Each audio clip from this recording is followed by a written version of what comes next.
Vida em França. E o magazine desta quinta-feira sobre as eleições presidenciais francesas marcadas para dia 10 de abril, preparado e apresentado por Marco Martins. As eleições presidenciais francesas têm a primeira volta marcada para 10 de abril. Até lá, vários são os candidatos declarados, cerca de 14, mas nem todos dispõem das 500 assinaturas de vereadores e de autarcas para poderem concorrer. A decisão final sobre os candidatos confirmados para a primeira volta será conhecida a 4 de março. Último dia para a entrega de assinaturas.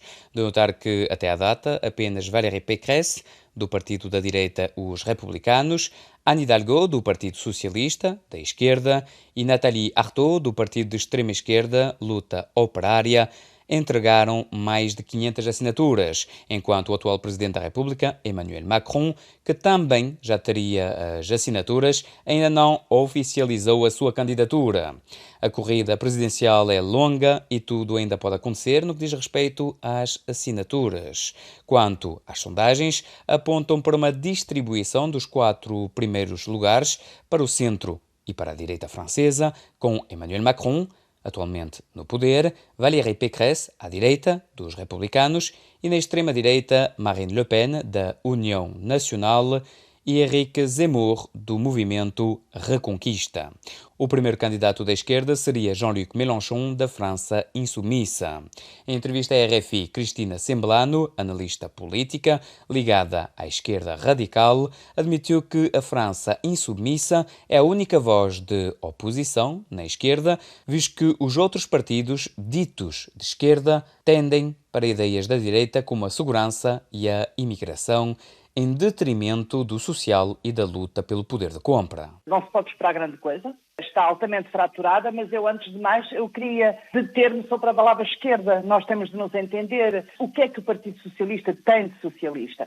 E, nesse caso, nós devíamos procurar as razões desta fraqueza do Partido Socialista, da sua quase inexistência, nas políticas que ele levou quando foi governo, nomeadamente no último governo de François Hollande, não só, mas também, onde foram atacadas as leis do trabalho, onde foram atacadas as liberdades individuais, etc. Portanto, eu acho que é essa a constatação que se deve fazer. Entretanto, claro que depois surgiu Macron, que levou naquele ímpeto o Partido Socialista e a direita, e que agora está cada vez mais à direita, não é? Portanto, eu pessoalmente chamar a isto esquerda, desculpe, tenho muitas dificuldades, porque é uma esquerda que já esteve no poder e que praticou exatamente as mesmas políticas que a direita. São políticas neoliberais, são políticas de obediência ao consenso de Washington e aos tratados europeus, ao Tratado de Maastricht, ao Pacto Orçamental. São políticas que têm por finalidade, em todo caso por consequência, o empobrecimento cada vez maior da população. E, portanto, chamar a isto esquerda, para mim, é extremamente difícil. Eu, quando ouço falar na União da Esquerda, eu pergunto-me o que é a União da Esquerda, o que é a esquerda? Ou seja, sobre que bases? O problema não está na União, é na União em que bases? Será possível a uma esquerda de transformação, a uma esquerda que põe em causa o sistema, será possível que ela se una com uma dita esquerda, que continua a dizer-se de esquerda, que continua a autodesignar socialista, mas que na realidade participou em todas as políticas que se traduziram no empobrecimento, no desemprego de massa, na desindustrialização da França, etc. Portanto, eu penso que, antes de mais, antes de falarmos em esquerda e em união de esquerda, temos de definir a palavra esquerda e também a palavra socialista. Temos de os definir, porque unir coisas que são completamente diferentes não faz sentido nenhum.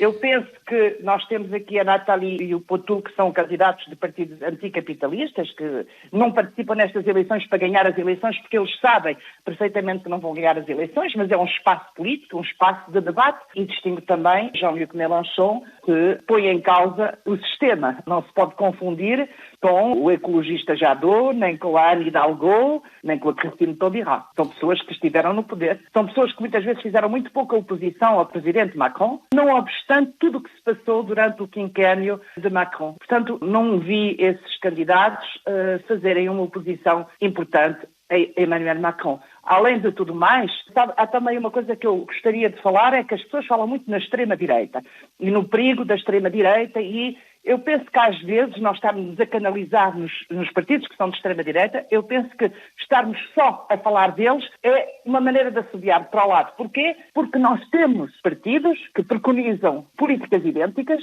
e temos um partido no poder que aplicou, que implementou políticas. Eu não vejo qual seja a diferença entre elas e a extrema-direita. Eu não sei como é que uma lei de segurança global não seria uma lei de extrema-direita. A forma como foi gerida a crise sanitária foi de maneira muito ditatorial e muito autoritária. Vemos agora com o passo sanitário, por exemplo. Eu penso que estarmos a canalizar na extrema-direita pode ser perigoso, porque isso nos faz perder de vista todas as políticas que são implementadas por poderes ditos centristas ou de direita e que não se distinguem absolutamente nada da extrema-direita. E mesmo, quer dizer, o que nós estamos a assistir nas eleições presidenciais francesas é uma corrida para saber quem é mais à direita. Nós hoje temos um candidato comunista que é a coqueluche das televisões e dos mídias, que tem falado de segurança. Ou seja, se nós temos uma esquerda que se diz de emancipação, que começa a utilizar todo o vocabulário da extrema-direita, estamos mal. Porque eu considero que isto é uma esquerda de emancipação. Se ela falar em segurança, não pode falar da mesma forma que a extrema-direita.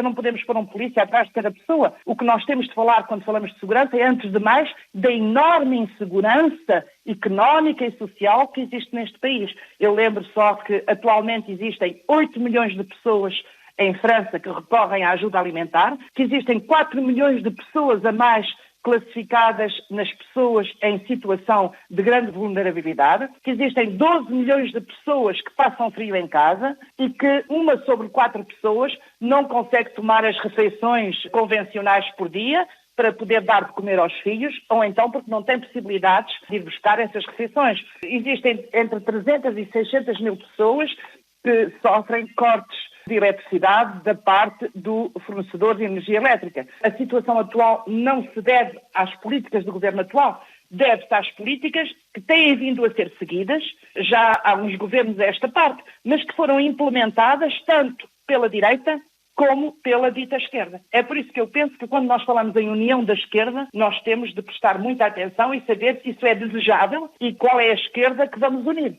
É difícil nós encontrarmos muitas diferenças entre um Roussel, entre um Yannick Jadot. Aliás, a própria ecologia defendida por Yannick Jadot é uma pintura, pinta-se em verde algumas coisas, sob pretexto que se implementa uma política ecológica, mas isso sabe-se muito bem que não é verdade. Não é porque as pessoas andam de bicicleta no centro de certas cidades que isso representa uma transição energética. Nós sabemos, inclusivamente, que as pessoas hoje que realmente se vangloriam de utilizarem a bicicleta são os mesmos que vão queimar todos esses esforços da bicicleta porque vão apanhar um voo da Air France para um destino longínquo e vão culpabilizar os outros. Claro que é importante os pequenos gestos, mas não são absolutamente nada suficientes. Jean-Luc Mélenchon parece ser a voz da oposição do lado da esquerda. Podemos dizer que a França insubmissa é a verdadeira voz da oposição. Não é única, mas dentro do Parlamento é a voz da oposição em França. Não há dúvida nenhuma, dentro do Parlamento. E que tem um programa com cabeça, tronco e membros. Não podemos deixar de lado problemas que são importantes, como o problema do racismo, como o problema do patriarcado, como o problema da violência doméstica, como o problema da xenofobia. Não é possível. E aproveito para dizer que realmente não vi nenhum candidato à parte do Jean-Luc Mélenchon que se pronunciou sobre isso sem qualquer tipo de ambiguidade. Quer dizer, nós não podemos admitir viver num país onde uma parte da população é ostracizada pelo simples facto de praticar a religião muçulmana. Constitui aquilo que eu chamaria, fazem parte daquilo que eu chamaria a fábrica do inimigo interior. Em vários debates para as eleições presidenciais, o problema do Islão vem constantemente como se isso constituísse um problema. Não, já há muito tempo, mas particularmente depois dos atentados das Torres Gêmeas, se está a criar uma ostracização de que é vítima e uma marginalização, um apontar com o dedo de que é vítima a população de culto muçulmano neste país, e acho que aí nós não podemos deixar passar isso. Não podemos deixar passar isso. E nós o que verificamos é que há candidatos que ou se calam ou tocam aí levemente porque algures querem captar eleitores. Mas não há dúvida nenhuma que é a população que está no centro do racismo em França. Era Cristina Semblano, analista política portuguesa radicada em França há largas décadas, ligada à esquerda radical. Recorde-se que a primeira volta das eleições presidenciais francesas decorre a 10 de abril e a segunda a 24 do mesmo mês. É o fim deste Magazine de Vida em França. Até breve.